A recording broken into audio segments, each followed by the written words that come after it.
तो बेटा कभी भी बेहोश मरीज को पानी नहीं पिलाना।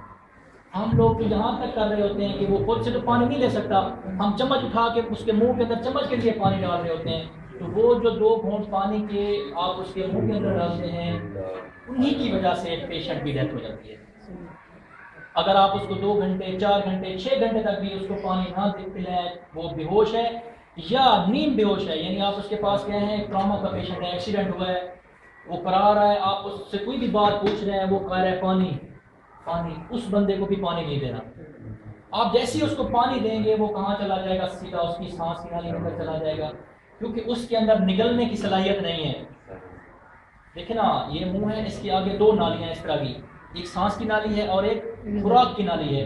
ये सांस की नाली हर वक्त खुली हुई है, खुराक की नाली बंद रहती है। तो ये उस वक्त खुलती है जब हम ये करते हैं, निगलने लगते हैं, मुंह के अंदर भी कोई चीज है तब भी सांस की नाली खुली हुई है। उन चंद लम्हों के लिए जब हम किसी चीज को निगलने की कोशिश करते हैं, उस वक्त ये नाली खुलती है और ये नाली क्या हो जाती है, बंद हो जाती है और वो खुराक स्टोमक के अंदर चली जाती है। लेकिन अब ये हमारा मरीज बेहोश है, उसके अंदर ये ताकत नहीं है निकलने की, तो वो जो चीज भी हम डालेंगे, अब कौन सी नाली खुली हुई है, सांस वाली, तो वो उसकी सांस की नाली के अंदर चली जाती है, जिसकी वजह से सांस का रास्ता बंद हो जाता है और पेशेंट की क्या हो जाती है, डेथ हो जाती है। और हम कहते हैं ये गिरा है, इसको गोली लगी है, इसको फालिज था, इस वजह से ये बंदा मर गया है। मरने की वजह क्या थी, वही जो 2 घूंट पानी के हमने हमदर्दी में उसको पिला दिए थे, उसकी वजह से पेशेंट की डेथ हो जाती है। अब हम देखेंगे, ये हमारे सामने पेशेंट है, आप किस तरह से देखेंगे ये बेहोश है या नहीं है, तो उसका एक छोटा सा फार्मूला है, हम उससे पहले जाकर रिस्पॉन्स ले लेंगे। अब देखिए हम रिस्पॉन्स कैसे ले रहे हैं। अस्सलाम वालेकुम जी, मेरा नाम आबिद सुल्तान है, मैं आपकी मदद करने के लिए आया हूँ।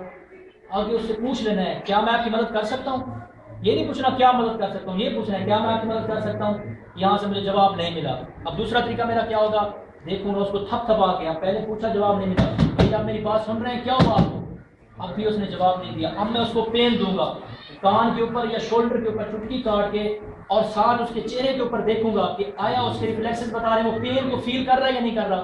मैंने उसको देखा, दबाव दिया, लेकिन वो पेन को फील नहीं कर पा रहा।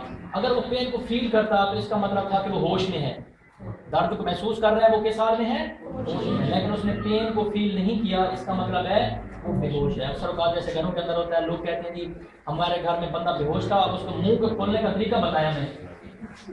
तो भाई एक बंदा बेहोश है, आप उसका मुंह खोलेंगे खुल जाएगा, आप उसका मुंह खोल रहे हैं, वो जोर लगा के मुंह बंद कर रहा है, दैट्स मीन कि वो बेहोश ही नहीं है।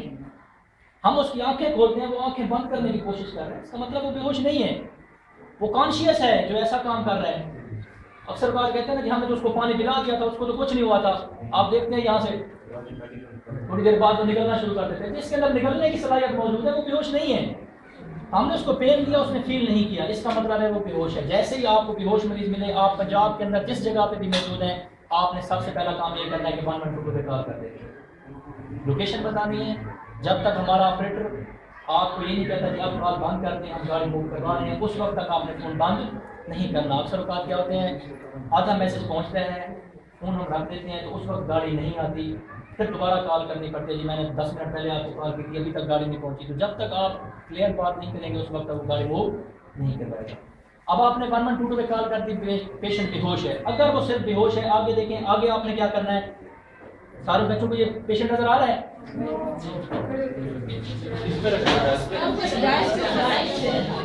समझ नहीं आएगी,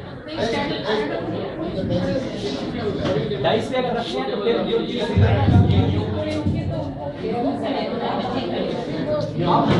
नजर आ रहा है। चलिए आप देखें, ये पेशेंट है, आपने एक हाथ, आप बिल्कुल बेहोश है, आप उसके चेहरे को जैसे करते जाएंगे वो मूव होता जाएगा। आपने एक हाथ रखना है उसके माथे के ऊपर, 2 उंगलियां रखनी है उसकी चिन के ऊपर, और इसको इस तरह से ऊपर कर लेना है। ये होता है सांस के रास्ते को खोलने के लिए। अगर आप ऐसे कर तो सांस लेने में थोड़ी सी मुश्किल होगी, ऐसा किया तो ये रिंग्स खोल जाते हैं, सांस का रास्ता क्या हो गया, ओपन हो गया। ये किया। अब हम देखेंगे कि हमारा मरीज बेहोश तो था, इसका दिल चल रहा है नहीं चल रहा, ये सांस ले रहा है या नहीं ले रहा। उसके लिए हम क्या करेंगे, दिल को चेक करने के लिए हमारे गर्दन में दोनों साइडों पे एक शरियान होती है, पल्स होती है, जिसको हम फील करेंगे।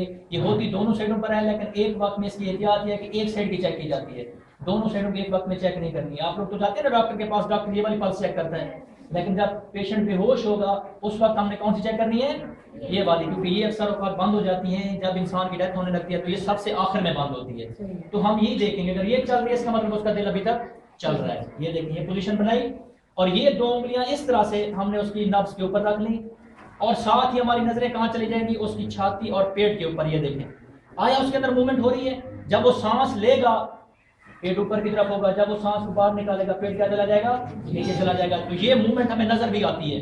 हम ये काम करेंगे 10 सेकंड के लिए। ये देखें, 10 सेकंड के लिए हम ऐसे देखेंगे, ये हाथ माथे के ऊपर है, गर्दन ऊपर की तरफ है, नब्ज के ऊपर हाथ है। 10 सेकंड के बाद हमें पता चला कि ये मरीज बेहोश तो है लेकिन इसका दिल और सांस दोनों चीजें चल रही हैं। अब बेहोश मरीज की फर्स्ट एड क्या है?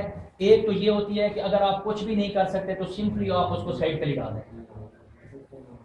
कोई टैबलेट नहीं दी, कोई दवाई नहीं दी, कुछ भी नहीं किया, यही उसका काम है कि एक बेहोश मरीज को आपने साइड पे लिटा दिया, ये आपने उसके फर्स्ट एड कर दी, आपने उसकी जान बचा दी। आगे आपको पता चलेगा कि इसमें हमने कौन सा ऐसा काम किया जो उसकी जान बच गई।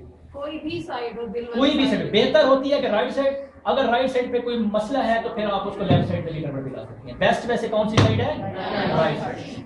अब ऐसा है कि जी आप उसके साथ मजीद है बेहोश, आप उसकी मजीद फर्स्ट एड करना चाह रहे हैं, आपको मजीद काम आता है, तो फिर आप क्या करेंगे, एक बंदा बैठ जाएगा उसकी हेड वाली साइड पे, उसके चेहरे को क्या करेगा, सिर्फ उसके चेहरे को साइड पे कर देगा, मुंह उसका साइड पे हो जाएगा और आप कौन सी साइड पे आ जाएंगे, उसकी पांव वाली साइड पे। उसके दोनों पांव अपने हाथ के ऊपर रख के 1 से 1.5 फुट तक जमीन से ऊंचा कर लेंगे। ठीक है, 10 से 15 मिनट के लिए ये काम करना है। चाहे उस बच्चे को इलेक्ट्रिक शॉक है, करंट लगा हुआ है, क्लास में बैठा हुआ था, नाश्ता करके नहीं आया था, सफोकेशन थी, लोग ज्यादा बैठे हुए थे, बच्चा बेहोश हो गया, ये कुछ करना है। किसी भी वजह से वो बेहोश हुआ है, उसका दिल और सांस चल रहा है अभी तक, तो उसकी फर्स्ट एड यही है। ऐसा करने से क्या होगा, उसकी टांगों के अंदर कोई वाइटल ऑर्गन नहीं है, यहां से भी ज्यादा से ज्यादा खून कहां फ्लो करेगा, दिल की तरफ। लेकिन मेन चीज क्या है, दिमाग। बेहोश क्यों हो जाते हैं? जब हमारे दिमाग को सही मिकदार में खून नहीं मिल रहा होता है लेकिन कम मिल रहा होता है, पेशेंट अनकॉन्शियस हो जाता है। जब हमने ऐसा किया तो ज्यादा से ज्यादा ब्लड ने कहां फ्लो किया, दिमाग की तरफ। जस्ट ऊंचा करना है उसको, थोड़ा जस्ट आगे ऊंचे करनी है। देखते हैं ना, हमारे पास इलेक्ट्रिक शॉक के पेशेंट होते हैं, लोग उसको मट्टी के अंदर दबा देते हैं, पता नहीं क्या कुछ करते रहते हैं, उसकी यही फर्स्ट एड है। आप उसको लिटाएं सीधा, मुंह साइड पे करें, फुट एंड रेस्ट करवा दें। अगर आप देखते हैं उसकी बॉडी जो है वो ठंडी है, कोई मोटी चादर कोई कपड़ा वो उसके ऊपर डाल दें, चेहरा उसका खुला रहे, 15 मिनट के अंदर अंदर वो बंदा होश में आ जाएगा। जब उसके दिमाग को सही मिकदार में ऑक्सीजन मिलना, खून मिलना शुरू हो जाएगा, वो बंदा ठीक हो जाएगा। ये तो थी यहाँ तक की फर्स्ट एड। आगे ये है कि हमने उसको चेक किया, ना उसका दिल चल रहा है ना उसकी सांस चल रही है, दोनों चीजें बंद हो गई हैं। इसे हम कहेंगे कि उसकी क्लिनिकल डेथ हो गई है, क्लिनिकल डेथ हो गई है। अब इस डेथ के दरमियान में हमारे पास टाइम होता है 8 से 10 मिनट। ये आपको वैसे बता रहा हूँ, लेकिन आपने कभी ये नहीं सोचना कि 8-10 मिनट गुजर गए, आप इसलिए काम करना फजूल है। आप जब भी पहुंचे हैं, जो अगला काम बता रहा हूँ वो आपने जरूर करना है। ये देखें, मैं उसके पास पहुंचा, वही रिस्पॉन्स लिया, चेक किया, बेहोश मिला, ऊपर किया, दोनों चीजें चेक की, कोई चीज नहीं चल रही। इसका मतलब है अब मुझे उसका CPR करना पड़ेगा। क्या लफ्ज इस्तेमाल किया? CPR, cardio pulmonary resuscitation. Cardio pulmonary resuscitation. Cardio heart दिल को कहते हैं, पल्मोनरी रिलेटेड है हमारे फेफड़ों के साथ, और रिससिटेशन का मतलब होता है बहाली। उर्दू में हम इसको कहेंगे कि दिल और सांस की मसनूई तरीके से बहाली। दिल और सांस दोनों बंद हो गए, अब हम इनको मसनूई तरीके से चलाने की कोशिश करेंगे। उसके लिए हम क्या करेंगे, उसकी चेस्ट को एक्सपोज करेंगे अगर हो सकता है। उसके बाद हम क्या करेंगे, उसके दिल के ऊपर दबाव देंगे। पहले उसके दिल को लोकेट करेंगे, उसका दिल है किस जगह पे। दरमियान में ये जगह हर किसी की प्रोमिनेंट होती है, नजर आ रही होती है। यहाँ पे आप अपनी फिंगर रखेंगे, नीचे लेके जाएंगे, जहां पे ये हड्डी, दरमियान वाली हड्डी जिसके साथ पसलियां आके जुड़ी हुई हैं, स्टर्नम कहते हैं हम इसे। स्टर्नम जहां पे एंड होगी, पेट के मसल्स, पेट का गोश्त शुरू हो जाएगा, वो जगह नरम होना शुरू हो जाएगी, ये हड्डी खत्म हुई। इसी हड्डी के ऊपर आप अपनी 2 उंगलियां रख लेंगे, ये 2 इंच का फासला हो जाएगा। इसके सामने आपने क्या करना है, अपना लेफ्ट हैंड उसी स्टर्नम के ऊपर, ये जगह आ जाएगी दरमियान वाली हड्डी के ऊपर, यहाँ पे हाथ रखेंगे, इसके ऊपर आप अपना पावर हैंड रख लेंगे, ये दोनों हाथ इसके ऊपर आ गए। उसके बाद क्या करेंगे, हाथ को अगली साइड से थोड़ा सा ऊपर कर लेंगे, सिर्फ ये जगह उसके जिस्म के साथ हमारी टच होगी, ये जगह रख के इसके ऊपर दूसरा हाथ।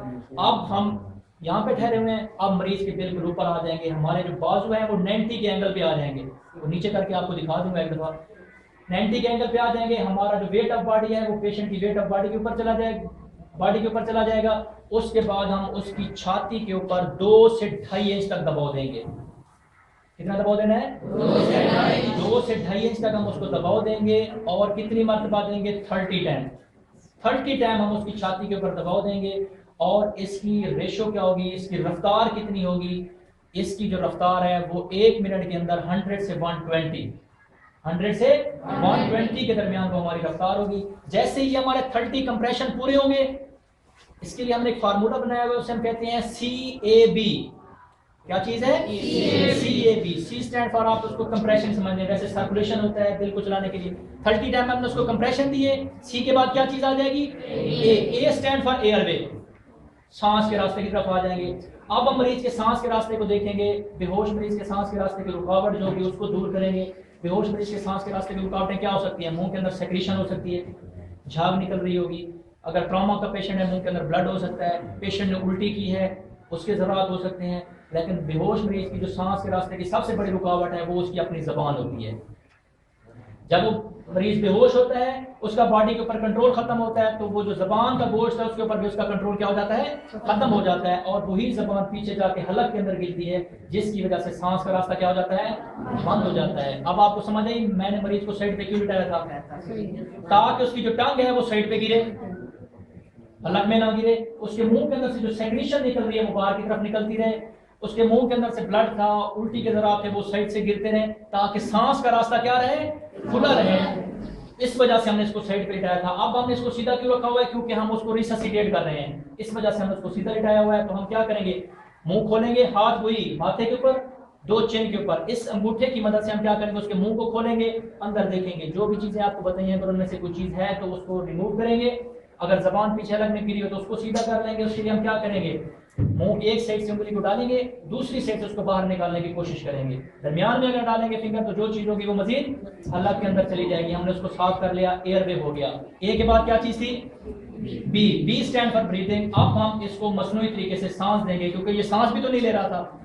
मसनूई सांस देने के लिए क्या होता है कि उसका एयरवे ओपन हो, सांस का रास्ता खुला हो। इस तरीके से उसके नाक को बंद कर लेंगे, उसके मुंह को खोलेंगे, खुद एक लंबी सांस लेंगे, मरीज के मुंह के ऊपर मुंह रखेंगे और उसको क्या करेंगे? सांस देंगे। और हमारी नजरें जो हैं वो कहां पे चली जाएंगी? उसकी पेट और छाती के ऊपर, कि आया मैंने जो सांस दी है वो उसके लंग्स तक गई है या नहीं गई। इधर देखिएगा ये पोजीशन। एक सांस दी, नाक को छोड़ दिया, फिर नाक को बंद किया, फिर मुंह को खोला, फिर खुद लंबी सांस ली, दूसरी सांस दी, फिर इधर आ गए, फिर वही कंप्रेशन शुरू। अब यहां जो कंप्रेशन दे रहा था 30 कंप्रेशन के बाद ये जो सारा काम किया है, दोबारा कंप्रेशन तक आने में आपको ज्यादा से ज्यादा 10 सेकंड चाहिए।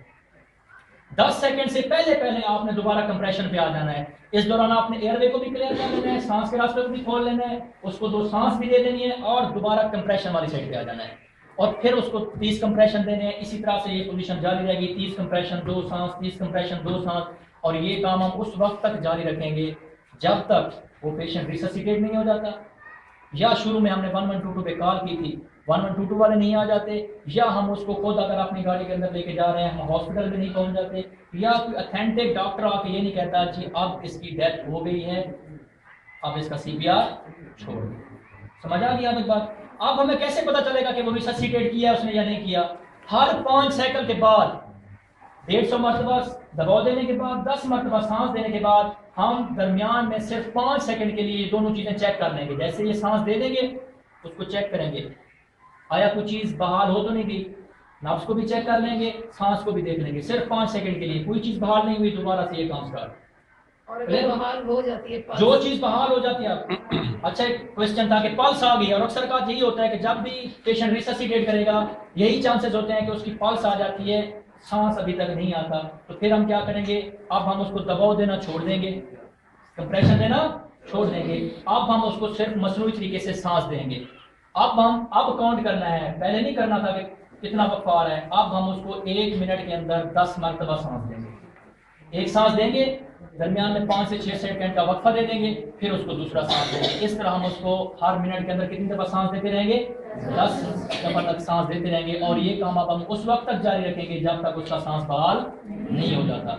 या किसी जगह पे ऐसी कंडीशन हो गई है, आप इसके मुंह के ऊपर कपड़ा ला के सांस दे रहे थे, लेकिन एक पेशेंट आपको ऐसा मिला है, उसने उल्टी इतनी की हुई है, मुंह के अंदर ब्लड इतना है कि आप हेजिटेट हो रहे हैं कि कैसे मैं इसको सांस दूं, इसके मुंह के ऊपर मुंह रख के, क्योंकि हमारे पास तो होते हैं ना मास्क रखते हैं, उसके साथ एम्पो होता है, उसके थ्रू सांस दे रहे होते हैं। अब आपके पास कोई ऐसी चीज़ नहीं है, आप उसको सांस नहीं दे सकते, तो 2015 की गाइडलाइन ये है कि अगर आप सांस भी नहीं दे सकते तो 7 मिनट लगातार उसके दिल के ऊपर दबाव देते हैं। वही जो कंप्रेशन हम 30 टाइम दे रहे थे, आप उसको लगातार 7 मिनट तक कंप्रेशन देते रहें, तो उसके हार्ट के अंदर जो ब्लड है, उसके अंदर जो भी ऑक्सीजन मौजूद है, वो उसी ऑक्सीजन को ही बॉडी के अंदर अगर भेजता रहेगा तो पेशेंट रिससिटेट कर सके। यहाँ तक क्लियर होगी? यहाँ तक कुछ सवाल है तो पूछ लें, एक दफा फिर आपको बकायदा इसकी ड्रिल करके दिखा देता हूँ। वो गिर गया, उसने ये जाहिर करना शुरू कर दिया कि मैं बेहोश हो गया हूँ, मैम कहती हैं हम यहाँ पे दबाव देते हैं और वो उठ के बैठ जाता है। हाँ, तो क्या ये डेंजरस है या ठीक है? सिर्फ आप उसको चेक करें, यहाँ पे दबाव देंगे। अच्छा। यहाँ पे दबाव नहीं देना, कान के ऊपर। अगर वो पेन को फील कर रहा है, अच्छा। लेकिन वो फिर भी उठ नहीं रहा, इसका मतलब है कि वो बिल्कुल बेहोश नहीं हुआ, सेमी कॉन्शियस कहते हैं इसे, वो नींद बेहोशी की हालत में है, वो शॉक की हालत में है, लेकिन शॉक की बिल्कुल ये कंडीशन नहीं होती कि फौरन बंदा बेहोश हो जाए। उसके अंदर ये भी हो सकता है कि पेशेंट घबराहट महसूस कर रहा होगा, ठंडे पसीने आ रहे होंगे, बैठा होश में है, चेहरा पेल होना शुरू हो जाएगा, और सारे बच्चों को आप ऑब्जर्व कर रही हैं, उस बच्चे के ऊपर जब आपकी नजर जाएगी आपको नजर आएगा कि ये बच्चा साथ कुछ हो रहा है, लेकिन हम रूटीन में लगे रहेंगे। क्यों? एक्सपीरियंस नहीं है आपका। जैसे वो बच्चा गिरेगा, हम उसको दबाव देंगे, वो तो पेन फील कर रही है अभी तक। क्यों? क्योंकि अभी तक वो बिल्कुल अनकॉन्शियस नहीं हुआ। तो उसके साथ आपने वही काम करना है, उसको लिटा देना है। अगर उसने, क्योंकि अक्सर बच्चों ने बूट सॉक्स ये पहने होते हैं, ये अगर उतार दें तो उसके लिए और ज्यादा इजी हो जाता है, और अगर हो सकता है तो उसको गली बच्चे डाल के भी थोड़ा सा उसको ढीला कर दें। उसके बाद आपने क्या करना है, 4 टाइम रेस करवाने हैं, बच्चे को सीधा लिटा के उसके क्या करना है, मुंह साइड से कर देना है, और इस दौरान अगर हो सकता है तो उस बच्चे को, अगर वो कॉन्शियस है, जैसे आप कहें पेन को फील कर रहे हो, आपसे बात भी कर रहा है साथ साथ, तो आप उसको कोई जूस वगैरह लिक्विड दे दें। खाली पानी नहीं देना, खाली पानी उसके लिए नुकसानदेह है। अच्छा। उस पानी के अंदर अगर आप कोई चीनी डाल दें, नींबू डाल दें, या बेस्ट है कि जूस अगर हो वो उस बच्चे को पिलाएं, वो उसके लिए ज़्यादा बेस्ट है। लेकिन कभी ये नहीं सोचना कि इसने जैसे बताया था कि ये पेन फील कर रहा है, इसका मतलब बेहोश नहीं है, ये ठीक है, कभी नहीं। वो जा रहा है उस कंडीशन में, अगर आप उसकी ट्रीटमेंट नहीं करेंगे तो वो अनकॉन्शियस हो जाएगा। क्लियर होगी यहाँ तक बात? अब हम एक दफा इसको नीचे करके दिखा देता हूँ आपको कि आपने बाजू कैसे रखने हैं, पूरी इसकी एक रिहर्सल करके दिखा देता हूँ। स्टैंड अप, खड़े होकर देख लें बेटा। जनाब।